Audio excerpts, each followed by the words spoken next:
e passou a referenciar Minas Gerais pela essa nossa metodologia como algo bastante avançado, bastante inovador, e nós conseguimos, mercê dessa parceria e dessa metodologia inovadora que fizemos em nosso Estado, apresentar nas políticas públicas diversas, nos diversos setores de ação governamental, resultados eficientes. Houve uma preocupação, e aqui um outro parênteses me permite abrir, muito grande em nosso Estado, com os municípios menores. Minas Gerais, como sabem, tem 853 municípios, 20 milhões de habitantes, 550 mil quilômetros quadrados. Nosso orçamento é de 42 bilhões de reais. O Rio de Janeiro, nosso vizinho, tem 15 milhões de habitantes, tem 89 municípios, tem 50 mil quilômetros quadrados e tem um orçamento de quase 50 bilhões, graças ao royalties do petróleo. Então, só para mostrar a diferença e como nós em Minas, sendo um estado muito grande, muito populoso e com uma renda pequena, nós temos mais dificuldades do que os estados do Centro-Sul. Por isso, a nossa renda per capita é baixa, é a 10ª, somos a segunda economia com a 10ª renda per capita.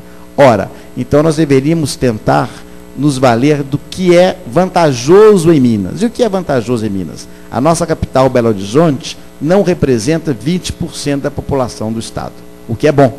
Significa que o interior do estado é robusto. Nós temos uma população grande no interior.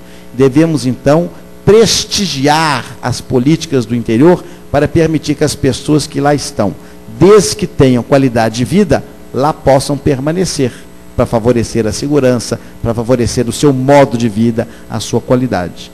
Por isso, fizemos alguns projetos muito interessantes e que foram referência e que nos permitiram esse reconhecimento do Banco Mundial. Um deles, muitos talvez conheçam, que podem ter suas vinculações pelo interior do estado, já que nós, belo-horizontinos, refletimos a miscelânea que é Minas, chama-se Processo. Dos 853 municípios mineiros, 224 não tinham acesso de asfalto. Um município que não tem asfalto, para chegar lá, não tem nada, porque dificilmente vai uma empresa, dificilmente vai uma indústria, as pessoas se agarram na poeira, na lama, tem dificuldade de saúde pública. E eu digo, que eu sempre morei em Belo Horizonte, mas só pode aquilatar, perceber o que significa o asfalto, quem mora numa cidade sem asfalto. Então nós começamos um projeto de asfaltamento dessas todas. Aí alguns criticam, absurdo, está fazendo infraestrutura, está fazendo estradas. É claro, porque aí lembra Washington Luiz, não é? Governar e abrir estradas. Não é o caso. É fundamental para dar a oportunidade dessas cidades. Abrimos recentemente em Montezuma, norte de Minas, daí a 10 dias de salário lá uma indústria, porque passa a ter a oportunidade. Telefonia celular. Dos 853 municípios, 444 não tinham sinal telefone celular. É um luxo? Não. Telefone celular hoje é segurança, emprego, é renda, e todo mundo quer telefone celular. Então, chamamos as empresas, e as empresas falaram, não temos interesse, ninguém vai comprar. O Estado, então, criou uma lei para estimular. Colocamos um fundo, 100 milhões, para construirmos as torres pelos municípios afora. Um sucesso. Todos os municípios já receberam. E aonde instalou uma torre, aí vem a concorrência, a outra coloca outra torre, já tem 2 ou 3 operadoras. E as pessoas ficam muito satisfeitas. Da mesma forma, habitação, todo o projeto habitacional do governo, que já fizemos quase 30 mil residências, só em municípios menores. Da mesma forma, os postos de saúde, e assim foi. Então, foi dado um aspecto muito interessante. Isso favorece a gestão pública, porque isso leva ao município menor responsabilidade para aprimorar a sua gestão. Porque de nada adianta o Estado ter uma gestão modelar, com os alunos da Escola de Governo da Fundação João Pinheiro, com os nossos administradores, com empreendedores públicos funcionando muito bem, se os municípios têm uma administração pública ruim. Então, é feito um esforço para levar essas iniciativas também à esfera municipal de um Estado que é o mais municipalista de todos. E aqui um breve parênteses, lamentavelmente, dentro de um quadro federativo de colapso, porque aqui nós sabemos, e vocês sentem isso na pele, nós todos, que a Federação Brasileira desapareceu, não por culpa do governo atual, nem do anterior ao anterior. Há décadas, desde a proclamação da República, quando viramos federação, a nossa federação foi falsa.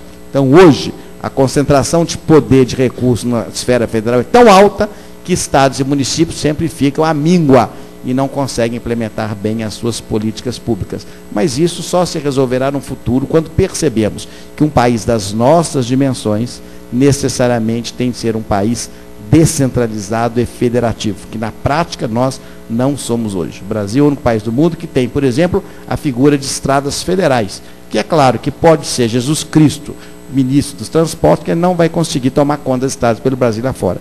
Isso tem que ser descentralizado. E eu poderia citar vários outros casos nessa mesma orientação. Cito esse exemplo exatamente para mostrar como que a gestão pública está como base. E aí vem a outra indagação, que será a final, dentro do tempo que me foi destinado, que a preocupação do governo, de Minas e de outros partidos, inclusive, é bom dizer que dos 12 estados que hoje adotam essa metodologia, que é prestigiada pelo chamado Movimento Brasil Competitivo, nós temos PSDB, PMDB, PT, PDT, PSB, de partidos diferentes. Todos aderiram a esse mecanismo. E esse mecanismo significa a alternativa desse bom funcionamento, de gastar bem os recursos públicos, gastar com eficiência e obtendo os resultados. Mas aí alegam, mas os estados que estão preocupados com a gestão pública não se preocupam, eu ouvi dizer isso milhares de vezes, com a inclusão social.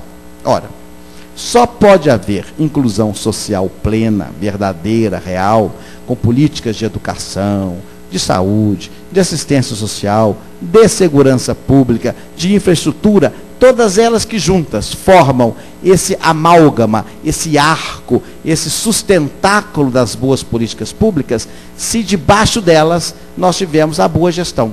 A gestão não é uma finalidade em si mesma, é o pressuposto, é a base, é o amparo, é o estribo para que então as políticas públicas sejam construídas. Porque, do contrário, nós vamos ter muita vontade, muito empenho, muito denodo, criatividade, dedicação, ideologia, mas, lamentavelmente, não chegaremos a parte alguma, porque nós temos de ter racionalidade, planejamento, inteligência, criatividade, ousadia, para implementarmos os critérios da boa gestão pública.